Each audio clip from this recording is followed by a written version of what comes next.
Eu não tinha pensamento sobre o Robbie. Lá fora, naquela ilha, nem por um momento pensei que os sinos tivessem desempenhado um grande papel, nem mesmo um papel monstruoso para seu suicídio. Ele os tinha ouvido. Ele também os encontrou e, no final, ele colocou uma espingarda caseira na boca e puxou o gatilho. Eu gostaria de pensar que, se ele tivesse os encontrado, talvez não tivesse insistido na ideia de suicídio. Mas quando estou sendo honesto comigo mesmo, sei que teria. O que é a morte comparada ao conhecimento? O que havia de tão importante na vida que seria melhor do que ouvir os sinos em sua fonte? Quando me levantei, percebi que não estava na costa da ilha. Eu não conseguia nem ver a costa. Olhei em volta, tentando descobrir como tinha entrado tão fundo na floresta e notei que não havia pegadas atrás de mim, mas havia um rastro profundo. Parecia que, quando caí de joelhos, meu corpo havia sido arrastado pela neve. Eu deveria ter parado, mas não parei. Eu persisti. As casas coloniais, a estrada larga e de terra que vi quando os sinos tocaram, eu senti como se ainda pudesse perceber onde eles estavam. Algumas das árvores, as mais próximas de mim, estavam erradas. Elas eram muito jovens. Elas não pertenciam aqui. A estrada era real, mesmo que eu não pudesse vê-la agora. As casas assomavam por todos os lados, mesmo que eu não pudesse vê-las. Mesmo que, décadas antes, todas tivessem sido movidas ou destruídas. Era como se o presente tivesse se sobreposto ao passado. Tudo o que vi parecia menos substancial do que o que eu sabia que estava lá antes. Eu tinha visto a verdadeira face da ilha. Eu estava em uma estrada e a estrada me levaria ao pináculo. O pináculo abrigava os sinos e nenhuma floresta nova poderia esconder isso de mim. Eu estava indo devagar.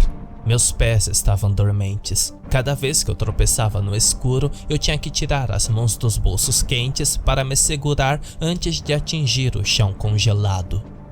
Um pouco de neve tinha entrado em meus sapatos e estava derretendo, mas como na caminhada em que conheci Carrie pela primeira vez, eu apenas continuei. Mesmo que eu quisesse reclamar, para quem eu reclamaria? Eu marchei meu caminho, cada vez mais fundo na floresta. Eu poderia ter sido a primeira pessoa a andar por lá desde que Robbie tinha ido ao pináculo no final de agosto. É uma sensação estranha estar tão sozinho. Não é privacidade, é isolamento. Quando tropecei na clareira, quase não ouvi. O pináculo. Tudo ao meu redor estava coberto de neve, mas não o pináculo. Era impecável. Tinha o dobro da minha altura, sua fachada caída quase invisível contra a neve. O pináculo tinha um design limpo. 4 grandes faces planas afiadas até uma ponta afiada. O tipo de pináculo de madeira que você esperaria ver encimado por uma cruz em uma igreja protestante. Acho que não teria visto se tudo não tivesse cercado por um semicírculo de árvores murchas e mortas há muito tempo que pareciam estar apodrecendo há séculos. Todo o meu cabelo ficou em pé. Esta era a fonte. O pináculo na floresta abrigava os sinos. Aproximei-me com reverência, como costumava me aproximar do tabernáculo depois de receber a comunhão. Havia uma energia no ar. Uma eletricidade. Eu podia sentir isso. O pináculo estava distorcendo o espaço ao seu redor de forma invisível. Era como quando você era criança e seu professor mandava você polvilhar limalha de ferro ao redor de um ímã. Hoje à noite, diferente das outras lendas locais que mencionei antes, não haveria animais na estrada. Não teria ar-condicionado e também não teria datas que não estivessem alinhadas nas lápides de uma família. Mas logo haveria os sinos, bem aqui, bem na minha frente. Minha mão tremeu quando estendi a mão em direção a ela. Meus dedos frios traçaram seu caminho pela superfície de madeira do pináculo tão carinhosamente quanto fizeram com a pele de Aline. E ficou ainda mais luxuoso. Eu circulei ao redor do pináculo, arrastando minha mão ao longo de suas juntas perfeitas através de sua pintura impecável. Encontrei as janelas com as vidraças arrancadas e desejei ter a habilidade de consertá-la. Então, um pensamento melhor me ocorreu. Eu poderia entrar. Eu poderia estar na sala com os sinos quando eles tocassem. Empurrei minha mochila pela janela. Então, cautelosamente, gentilmente, enfiei a cabeça para dentro. Não encontrei nenhuma resistência. Não exatamente, mas a energia que o pináculo irradiava aumentou de intensidade. Meu couro cabeludo formigava, meu rosto estava corado e meu cérebro cantava de excitação, como se todos os meus neurônios estivessem disparando ao mesmo tempo. Avidamente, pressionei meus ombros pela abertura na janela. Foi um ajuste apertado, mas eu me contorci e espremi meu caminho na escuridão até que consegui passar meus quadris. Esperei um momento para que meus olhos se ajustassem, mas não adiantou. Do lado de fora eu podia ver ao luar. As árvores e sua sombra se destacavam nitidamente contra a neve branca, mas por dentro não havia nada. Lutei para abrir minha mochila. Gelo se formou entre os dentes do zíper, e meus dedos, ainda dormentes do frio, tiveram problemas para segurar o controle deslizante, mas eventualmente ele se abriu o suficiente para eu colocar meus dedos e forçá-lo pelo resto do caminho. As lanternas, é claro, haviam sumido. O incenso foi completamente destruído e a Bíblia de minha mãe só se saiu um pouco melhor. Metade das páginas ficou molhada quando usei a bolsa para tirar Carrie da água e agora estava congelada em bloco. Encontrei o isqueiro do meu avô embaixo da jangada que peguei emprestado de Christie. O ponto de congelamento do fluido de isqueiro é absurdamente baixo, algo como 115 graus negativos. Então, apesar de ter sido deixado ao ar livre em um lago congelado coberto de neve por um mês, ele realmente acendeu na terceira tentativa. A escassa chama laranja parecia tão brilhante.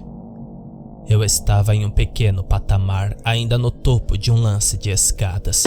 O patamar não era maior do que uma mesa de centro e era feito de madeira simples e inacabada que, ao contrário do belo exterior, havia sido muito deformada por anos de umidade presa, congelando e descongelando dentro dela. Havia um corrimão em condição semelhante. Eu estava hesitante em me apoiar nele enquanto segurava o isqueiro sobre o abismo e olhava para baixo. A escada envolvia a parede externa do pináculo e desaparecia na escuridão. Na luz bruxuleante, mal consegui distinguir uma viga pesada esticada no espaço entre as escadas sinuosas, 2 andares abaixo de mim. Tinha que ser onde os sinos estavam pendurados. Nunca me passou pela cabeça que encontraria alguma coisa lá além dos sinos. Nunca me ocorreu imaginar como Amy Laweputian se sentiria sobre eu descer em sua casa, no quarto onde seu marido enfiou hastes de metal em sua carne enquanto ela ainda estava viva, nas entranhas do relógio que a exibia de hora em hora para as pessoas da cidade, para que seus amigos e vizinhos pudessem se divertir enquanto seu cadáver seguia em sua trilha. Eu gostaria de ter pensado nisso, mas todos os meus pensamentos estavam ocupados com os malditos sinos. Meus primeiros passos pela escada desgastadas foram lentos e cautelosos. Eu testaria cada passo com o pé antes de mudar completamente meu peso, pronto para me puxar para trás ao primeiro sinal de perigo. Eles eram escorregadios, sua superfície coberta por uma fina camada de gelo e eles se curvavam e rangiam sob mim. Mas eles aguentaram, e a cada passo eu ficava mais ousado, meu passo acelerando. Quando cheguei ao patamar seguinte, estava descendo as escadas como uma criança na manhã de Natal. Eu também me senti como uma, ansioso para desembrulhar os presentes que esperavam por mim lá embaixo. Comecei a descer 2 degraus de cada vez. A chama laranja do isqueiro crepitava conforme eu ganhava velocidade, ameaçando explodir. Uma risada, uma gargalhada alegre e infantil borbulhou dentro de mim. Eu só conseguia distinguir vagamente a forma dos sinos. Eles estavam bem ali. A partir da próxima aterrissagem, eles estariam tão próximos que eu seria capaz de estender a mão e tocar o mais próximo dos dois. Desci os últimos 3 degraus. O isqueiro apagou e o patamar desabou abaixo de mim. Eu caí em 2 histórias negras como breu. Meu corpo se debateu, desesperado para encontrar apoio em qualquer coisa que pudesse, mas a única coisa com a qual consegui me conectar foi o chão. Meus pés bateram primeiro e tive a sensação incômoda da madeira quebrando embaixo de mim. Desta vez, porém, apenas 1 ou 2 tábuas cederam e eu parei com um estalo doentio quando meu peito bateu no chão. O piso de madeira, embora desgastado, não dava apoio para as minhas mãos e eu podia sentir o peso das minhas pernas e estômago arrastando o resto de mim para outra queda. Só Deus sabe quanto mais escuridão. Chutei com toda a minha força, mas não consegui erguer as pernas o suficiente para sair do buraco que criei. Naquele momento, não posso dizer nem que senti pânico. Eu era um rato encurralado. Eu era uma coisa primitiva, incapaz de pensar ou sentir, governado pela adrenalina e pelo mais básico dos instintos, a sobrevivência. Eu enrolei meus dedos em ganchos e me debati com tudo que valia a pena, agarrando meu caminho para a segurança. A dor de tudo isso penetrou em minha mente lentamente enquanto a adrenalina passava. A queda me tirou o fôlego e, como eu descobriria mais tarde, quebrei 2 de minhas costelas. Não sei dizer quanto tempo fiquei deitado de costas, lutando para puxar o ar de volta para os pulmões, mas posso dizer que a cada vez que respirava, parecia que ia me rasgar por dentro. Cerrei os dentes e tentei me sentar. Meu peito parecia que estava pegando fogo. Coloquei minhas mãos atrás de mim para me empurrar para uma posição sentado e sentir a dor mais aguda da minha vida.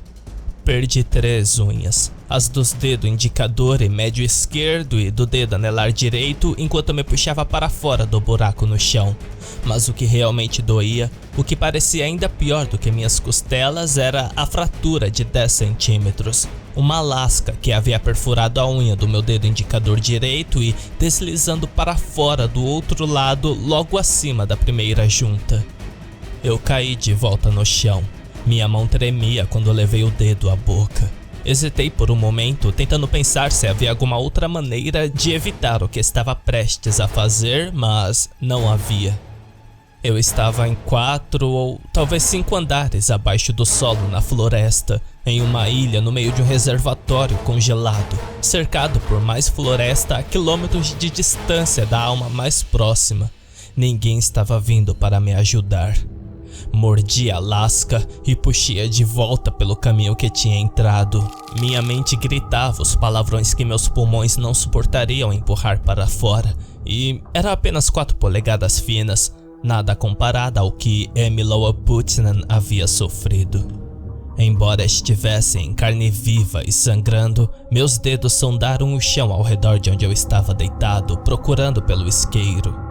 A única coisa que encontrei foi uma das minhas unhas cravadas entre 2 tábuas do assoalho. Pensei em retirá-lo, mas não consegui imaginar o bem que isso me faria. Não é como se eu pudesse colocá-lo de volta no lugar. Assim que tive certeza de que o isqueiro não estava ao alcance da minha mão, me perguntei se ao menos queria encontrá-lo. Uma parte de mim sabia que eventualmente teria que fazer isso se não quisesse morrer de fome ou congelar sob o pináculo, mas doía tanto me mover e eu não tinha vindo aqui para me render aos sinos mais uma vez? Tempo. Não era isso que eu realmente queria? Era. Então sentei-me sozinho no frio e no escuro, esperando que o relógio do viúvo marcasse 11 horas. As badaladas do sino atingiu sua superfície com a força de uma bala de canhão. Naquele instante, de repente, houve luz. Era uma luz suave, mas depois da escuridão total na parte inferior da torre do relógio, descobri como ela refletia nas inúmeras engrenagens, trilhos e bobinas que preenchiam a sala ofuscante, como o brilho do sol de inverno refletindo na neve. Então, um homem falou, sua voz baixa e distante. Então, você ouviu meus sinos. Adolf Hieffler estava parado, um velho encurvado diante de sua bancada de trabalho. Seu rosto estava enrugado e ele se apoiava pesadamente em uma bengala, mas seus olhos ardiam com uma intensidade que desmentia sua voz frágil. Quando ele falou novamente, notei que seus lábios não se moveram. Você está perdendo o que veio de tão longe para ver. Levantei-me quase automaticamente e fiquei surpresa ao descobrir que, embora ainda pudesse sentir minhas costelas feridas e ver o sangue escorrendo em meus dedos mutilados, eu podia me mover com relativa facilidade. Adolf voltou para seu banco. As escadas atrás de você o levarão para fora. Marchei pelo chão de madeira onde deveria estar o buraco que acabei de criar. Eu estava vagamente consciente do mesmo sentimento sonhador que tive fora da casa de Aline quando me senti compelido a vê-la trepar com Ryan Dossert. Não tenho certeza se eu vi Adolf porque queria, embora não se engane, eu queria desesperadamente ver o relógio do viúvo, ou porque eu não tinha escolha. Era quase como se eu estivesse me observando enquanto me dirigia para as escadas. Não deixe de experimentar o Marmakuchen, disse Adolf. Meu bolo de mármore é realmente muito bom. As escadas me levaram em uma sala bem decorada. Um tapete oriental corria pelo centro. Pinturas emolduradas ornamentadas penduradas nas paredes entre cada uma das janelas. Parecia um foyer grandioso, a entrada perfeita para qualquer tribunal ou local de trabalho para impressionar o público. O tapete levava a um enorme par de portas duplas e eu fui até elas sem pensar duas vezes. Elas abriram com facilidade, apesar do tamanho, para uma noite de verão que parecia ser uma festa. Havia cerca de 2 dúzias de homens e meia dúzia de mulheres, todos usando ternos e vestidos antiquados, o tipo de coisa que provavelmente só se usavam em casamentos e ocasiões especiais. Todos eles olharam para cima da minha cabeça com expressões de admiração estampadas em seus rostos congelados. Eu pensei por um momento, apenas por um momento, que eles estavam olhando para mim, mas rapidamente percebi que eles estavam assistindo o que eu também vim ver. A dança dos automatos de Hieffler, e sem o conhecimento deles, sua esposa e seu amante. Eu fiz meu caminho através da multidão. Os sinos tocaram apenas pela segunda vez. O tempo parecia ter ficado solto, mais elástico. Meus pés se moviam na velocidade adequada, mas cada tic-tac do grande relógio se arrastava por vários segundos. Tic. Era nauseante. Tac. Sentei-me ao lado de uma mesa cheia de refrescos. Um homem com um uniforme de aparência elegante estava atrás dela, mas, como todos os outros, ele só tinha olhos para o relógio. Seguindo a sugestão de Adolf, me servi de um prato de bolo de mármore e um pesado garfo de prata. Virei-me para finalmente ter meu primeiro vislumbre do relógio do viúvo em toda a sua glória. A torre do relógio era iluminada por luzes elétricas, o que me surpreendeu, pois não pensei que Anfield tivesse sido eletrificada no início dos anos de 1930. Tinha facilmente 5, talvez 6 andares de altura. Sua base era quase tão larga quanto a largura da casa dos Hieffler e afunilava lentamente até chegar ao pináculo. Seus painéis de madeira branca brilhavam à luz elétrica, tão grandioso e audacioso quanto a Torre de Babel penetrou blasfemamente no céu estrelado. O segundo andar era dominado pelos trilhos onde os automatos se apresentavam de hora em hora. Adolf Hitler, apesar de todos os seus defeitos, era realmente um engenheiro magistral. Suas criações avançavam com tanta graça e fluidez que era quase impossível acreditar que não estivessem vivas, com exceção de duas: uma preguiçosa beldade sulista e um soldado confederado de membros rígidos. Ironicamente, as duas figuras mais rígidas no palco eram as únicas duas feitas de carne e osso. Atrás de Amy Lowell e seu amante, um pano de fundo, que devia ter quase um andar de altura, de uma grande casa de fazenda em chamas, girava lentamente à vista. Os automatos da União, cada um equipado com pequenas luzes elétricas projetadas para parecer tochas, avançavam em direção à casa da fazenda. Eles tocaram suas tochas em recortes pintados como campos de algodão enquanto avançava e, em todos os lugares em que as tochas tocavam, uma luz vermelha se acendeu sobre os recortes, iluminando as flores de algodão, revelando que eram feitas de vidro e brilhando como se estivessem realmente pegando fogo. Quando as tropas chegaram à casa grande, outro grupo de automatos se levantou para recebê-los. Escravos. Eu me encolhi quando vi os escravos automatos. Eles eram caricaturas tão racistas. Os escravos começaram a espancar seus antigos proprietários, para o deleite do público da Nova Inglaterra, que vaiou e aplaudiu quando os rebeldes receberam sua punição. A bela sulista e os automatos confederados caíram sob o ataque, seus corpos dobrando-se sobre si mesmo de uma forma que só seria possível se suas espinhas tivessem sido quebradas em vários locais. Os escravos agarraram o cadáver de Amy Lowell e a arrastaram para fora do palco. Dois dos escravos automatos se viraram para partir, exibindo sorrisos cheios de dentes para os espectadores. Adolf Hitler não era um homem sutil. Os sinos tocaram mais uma vez, assim que os soldados da União atiraram no automato confederado caído. Os espectadores explodiram em aplausos. Bem, a maioria aplaudiu. Percebi que um homem ao meu lado direito não comemorou. Ele parecia entediado, como se já tivesse visto tudo isso antes. Algo mais estava errado com ele também.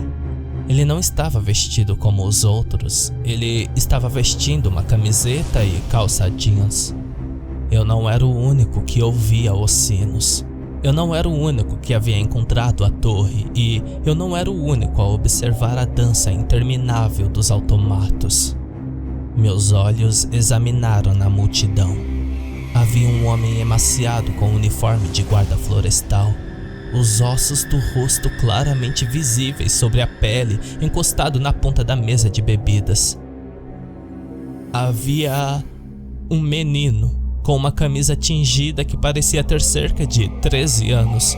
Seus pulsos cortados cobriam suas calças de veludo cotelê de sangue, mas ele não deu atenção aos ferimentos. Essas pessoas aqui estavam mortos? Eu estava morto? A queda tinha me matado? Então, notei outra figura sentada sozinho perto do bosque. Um jovem de constituição esbelta, mais ou menos da minha altura.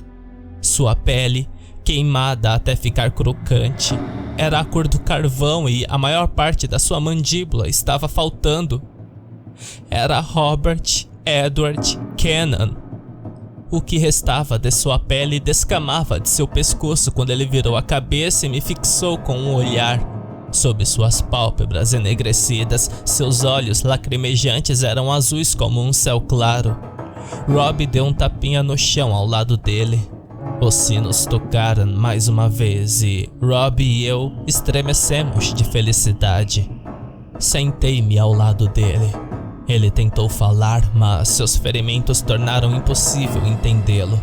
Acho que ele estava tentando se desculpar por ter se matado. Ou talvez só estivesse triste por eu tê-lo seguido até os sinos, não sei.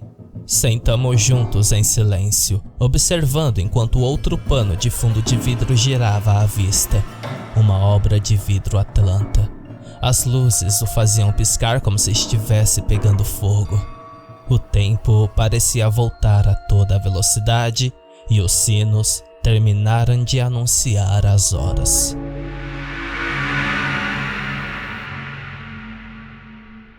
Meu corpo estremeceu e minhas costelas voltaram a doer. Eu estava de novo no escuro como breu mais uma vez e eu estava sentado com minhas costas contra alguma coisa, uma parede talvez, e minhas costelas me deixaram saber em termos inequívocos que eles não gostavam dessa posição. Lentamente deslizei para baixo até ficar deitado de costas. Eu não conseguia processar totalmente o que tinha acabado de ver. Em sua nota para a flecha, Robbie disse: "Em breve me juntarei a eles", olhando para o rosto dela enquanto ela corre a corrida sem fim. Ele sabia que ficaria preso lá quando morresse? Preso observando o relógio do viúvo. Preso observando Amy Lowell Putnam correndo sem parar no automato em que seu marido a escondera? Eu também ficaria preso? Tudo o que posso dizer com certeza é que o feitiço foi quebrado. Eu nunca mais queria ouvir os sinos novamente.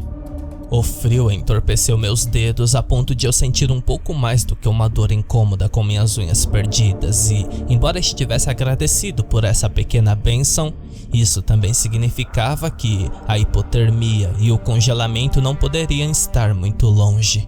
Eu precisava encontrar o isqueiro.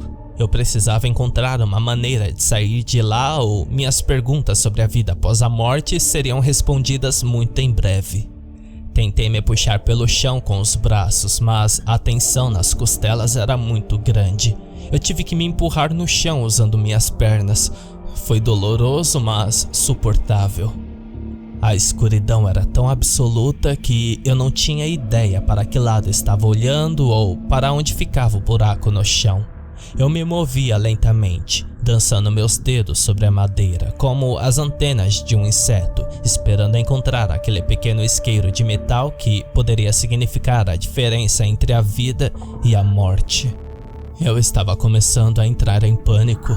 Procurei uma área, talvez com o dobro de comprimento do meu corpo, e não encontrei nada, nem mesmo a parede mais distante. A sala tinha que ser enorme. Eu mal conseguia me mexer e, se o isqueiro tivesse caído no buraco que fiz quando bati no chão, eu nunca mais iria encontrá-lo. Comecei a murmurar orações para mim mesmo, apenas para manter meu crescente sentimento de desespero sob controle. Ave Maria, cheia de graça, nosso Senhor é convosco. Bendito sois vós entre as mulheres e bendito é o fruto do nosso ventre, Jesus. Santa Maria, Mãe de Deus, rogai por nós, pecadores, agora e na hora de nossa morte. Amém. A Virgem Maria, a mulher mais exaltada em todo o cristianismo. O que poderia ser mais reconfortante do que rezar para ela? A Mãe de Deus. Eu não era uma criança em desespero? Todas as crianças desesperadas não clamam por suas mães? Então, por que parecia tão vazio rezar para ela agora? Eu não sabia, mas optei por continuar meu trabalho no silêncio opressor. Meus dedos estavam tão frios e dormentes que o isqueiro nem percebeu quando os enviaram deslizando mais fundo na escuridão. Eu só sabia que havia o encontrado por causa do som que ele fazia ao deslizar pelas tábuas retorcidas. Risquei a pederneira do isqueiro uma vez e nada. 2 vezes e faiscou. 3 vezes e acendeu. Ver de repente a chama era como olhar para o sol. Meus olhos levaram alguns segundos para se ajustar. Foi quando percebi que eu não estava sozinho. Figuras estavam ao meu redor, lançando longas sombras ao longo do chão que desapareciam nas bordas de preto além do alcance do isqueiro. Eu entrei em pânico. Eu não podia correr, não podia lutar, mas franzi o rosto e me preparei para um impacto que nunca veio. Lentamente, reabri os olhos para o meu alívio, percebi que as figuras eram os automatos. Depois de 60 e poucos anos de abandono, eles estavam todos em estado de abandono. Seus rostos de gesso tinham teias de aranha como rachaduras, pedaços às vezes de membros inteiros empilhados em torno de suas bases. Fiquei surpreso por não ter encontrado nenhum dos rastros que estavam por toda a parte no chão, mas suponho que eu não tenha coberto muita área com minhas costas, nem seria capaz de sair fazendo isso. Cerrei os dentes e, apesar da dor, forcei-me a ficar de pé. Os corpos de gesso dos automatos pareciam pequenos, com menos de 1,5 metro de altura, enquanto eu avançava lentamente entre eles. Isso me fez pensar que se Amy Lowell e seu amante estivessem escondidos dentro de uma dessas coisas, teria sido ainda mais grotesco, pois não havia como Adolf fazer isso sem desmembrar suas mãos e pés. Subi as escadas, uma a uma, fazendo pausas frequentes quando a dor nas costas se tornava intensa demais para mim. Por fim, parei com os sinos, que pareciam estar enferrujados nos grossos anéis de ferro dos quais o pendiam. Não sei por que isso me surpreendeu tanto. Acho que em algum lugar no fundo da minha mente pensei que seriam feitos de prata polida e brilhantes como a luz das estrelas. Com o tempo, alcancei o patamar desmoronado. Ou melhor, cheguei onde deveria estar. Agora, não havia nada além de uma lacuna de 1,5 metro de largura, com uma escada continuando subindo do outro lado. Teria sido fácil pular se minhas costelas não estivessem quebradas e eu confiasse na madeira do outro lado para aguentar meu peso. Mas eles estavam quebrados e eu estava com medo de cair novamente. Sentei-me nos degraus e chorei, totalmente convencido de que morreria ali e me juntaria a Rob, Adolf e Amy Lowell em frente ao relógio do viúvo a cada hora por toda a eternidade. Não era justo. Sim, eu escolhi investigar o pináculo na floresta, mas não escolhi desejar ouvir os sinos. Eu não escolhi que eles me aquecessem quando eu estivesse com frio ou me confortassem quando eu estivesse com medo. Eu não escolhi desmaiar ao ver Aline derretendo em torno do membro de Ryan Dossert e certamente não diria que estava em sã consciência quando, apenas 1 hora antes, escolhi ouvir os sinos mais uma vez em vez de procurar uma saída. O isqueiro apagou com um estalo que ecoou na escuridão. Eu tinha sido católico por toda a minha vida, mas, enquanto estava sentado na beira da escada quebrada, esforçando-me para ver até mesmo o mais fraco raio de luar da janela que estava além do meu alcance, eu sabia que minha fé havia acabado. Eu tinha decidido encontrar evidências de que havia mais na criação do que poderia ser explicado pela ciência e, embora certamente tivesse descoberto isso, me senti mais sozinho no universo do que nunca. Que tipo de Deus criaria um mundo tão cruel que continha os sinos?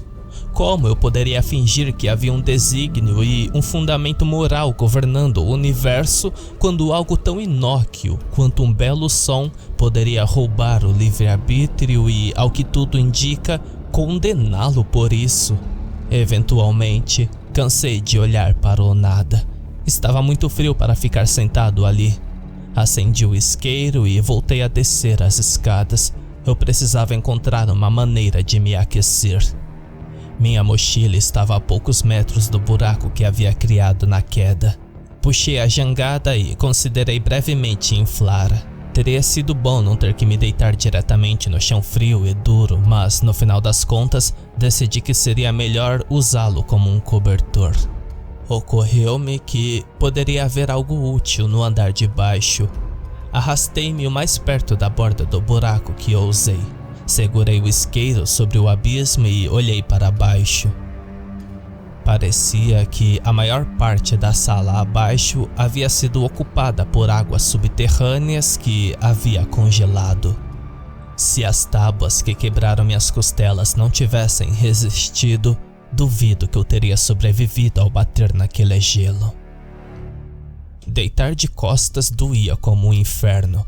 A jangada não parecia fazer muito por mim, mas qualquer isolamento era melhor do que nenhum. Relutantemente, fechei o isqueiro. Não tinha suprimento ilimitado de combustível. Eu queria ter cuidado com isso. Esperando pela meia-noite, tremendo no escuro, minha mente continuou conjurando imagens do rosto queimado de Robbie Keenan. Seu único olho bom lacrimejando. Eu realmente não queria me juntar a ele, mas, ao mesmo tempo, mal podia esperar para me aquecer novamente. Com um barulho ensurdecedor, os sinos tocaram. Era meia-noite e, mais uma vez, me vi deitado no chão da sala de trabalho de Adolf Hilfler. Você voltou? Ele nunca olhou para mim. Apenas continuou a examinar as fileiras de chaves que pendiam da parede. As pessoas geralmente não voltam tão cedo. Eu não consegui sair. A escada quebrou. Sinto muito por ouvir isso. Sua voz estava cheia de pena, mas seus lábios imóveis mantinham a carranca. Ele pegou uma chave inglesa na parede e começou a abrir caminho através do emaranhado de engrenagens que parecia existir apenas quando os sinos tocavam. Eu o segui até um canto escondido da sala onde estavam a beldade sulista e os soldados automatos confederados.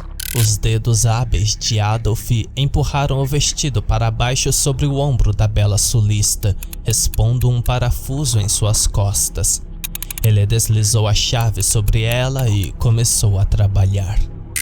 Sob a madeira laqueada, os ossos de Amy Lowell se estilhaçaram e estouraram. Meu estômago revirou com um som e procurei um lugar para vomitar. Adolf continuou a sorrir enquanto dava mais uma nova volta no ferrolho. Você não deve me julgar com tanta severidade, disse sua vozinha triste. Você não pode imaginar o arrependimento, o fardo que carreguei comigo mesmo pelo resto da minha vida. Ele puxou o vestido dela ainda mais para baixo, parando apenas brevemente para admirar sua obra enquanto expunha a maior parte do corpo do automato antes de continuar para o próximo parafuso. Eu amava minha esposa. Apesar de seus defeitos, sua vaidade e sua frivolidade, eu a amava. Ela era minha. Suas mãos deslizaram por seu corpo, puxando seu vestido de volta ao lugar. Mas não havia como agradá-la. Ele ergueu o braço dela pelo pulso e soltou. Sua mão sacudiu e sacudiu enquanto voltava ao lugar. Chancey, Chancey, Chancey! Ele gritou, seus lábios se movendo com cada maldição. Ele agarrou o automato pela cabeça dela e torceu violentamente de forma que nenhum pescoço poderia dobrar. Parecia estalar os nós dos dedos. Os olhos vazios do automato pareciam me encarar. Eles eram de um lindo tom de marrom. Eu estava perdido naqueles olhos e pensamentos em Aline, até que a chave inglesa de Adolf voltou a funcionar e os sons de ossos sendo triturados me tiraram da minha folia. Você não deve duvidar do meu amor por ela. Adolf sussurrou por entre os lábios fechados. O que você está vendo? Eu estava simplesmente com raiva, então. Era uma doença de espírito. E admito que tenho um temperamento forte, mas, como as rajadas no mar aberto, meus humores desaparecem quase tão rapidamente quanto surgem. Contra o resto do nosso casamento, sem falar no namoro, esse foi um momento fugaz. E não era como se ela fosse inocente. Continuou ele. Você não pode saber, não pode entender a humilhação de ver outro homem tomar o que é seu por direito. Eu me senti compelido a falar. Sempre odiei quando alguém desafiava minhas experiências. Me fazia sentir tão pequeno, mas era mais do que isso. Minha boca se moveu. E era como se eu estivesse fora do meu corpo, me ouvindo contar a Adolf tudo sobre Aline. E o que eu fiz com Ryan Dossert? Oh, então você entende. Ele parecia aliviado, como se eu tivesse acabado de lhe dar a absolvição de seus pecados. Os sinos tocaram. Adolf deu uma volta completa no parafuso no cotovelo do automato, estilhaçando os ossos de Amy Lauer. Era alto como um galho se partindo de uma árvore durante uma tempestade. Ele novamente ergueu o braço dela e deixou cair. Ele deve ter ficado satisfeito com os resultados porque largou a chave inglesa e se dirigiu para as escadas. Eu o segui sem pensar.